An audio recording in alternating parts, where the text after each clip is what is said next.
He was 6'4" from his head to the floor. He had to stoop a little bit to get through our door. I can see him now walking up the street, his head kind of shaking to some unheard beat. I'd run in the room and there he'd stand, big smile on his face. "How's my little man?" Then he'd drop down on his knees and hug me real close, and I'd reach into the pocket of my grandpa's coat. There it was. Every time I saw him, it was always the same. A big old red and white striped candy cane, and it was so good. I always looked forward to when he'd come by. Mama would ask him, "Are you high?" And he'd laugh as he hugged her and say, "A little bit.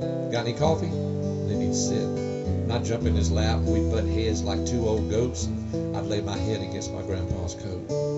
It always smelled like smoke and was covered with big coffee stains, but I didn't mind, because I knew about that big old red and white striped candy cane, and it was so good.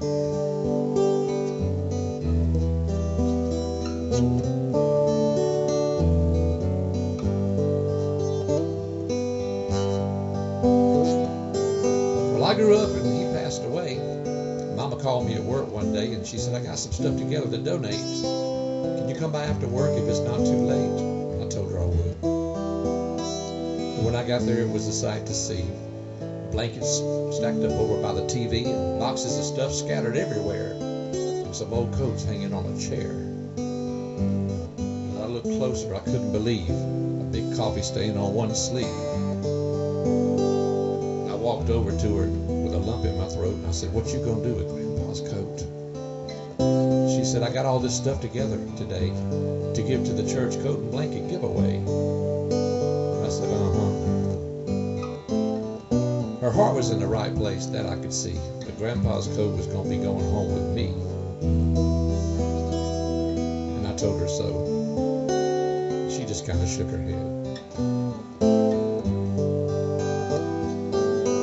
Well, I helped her get it all loaded up and said goodbye. Every time I looked at Grandpa's coat, I wanted to cry. So I reached over and turned on the radio, and the weatherman said it's going to be 3 below. I shivered as I turned the corner and I saw this man. He was standing over a fire in an old trash can. And it was funny because I'd seen him there before, but I'd never noticed it. He was about 6'4". But the thing about him I couldn't believe was he didn't have a coat, and it was going to freeze.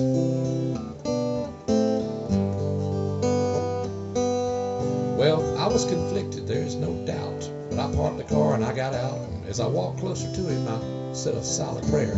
I told Grandpa he'd do the same thing if he was there. I handed him the coat and started back for the car. I got to tell you, I didn't get very far. He said, "Hey, mister, you dropped something." As I turned around, a big old red, white striped candy cane lay there on the ground. Well, I reached down and picked it up, cleared my throat, and I said, "You take good care of my Grandpa's coat." And as I drove back home, I was tapping my feet. My head was kind of shaking to some unheard beat. There were tears streaming all down my face as the radio played Amazing Grace.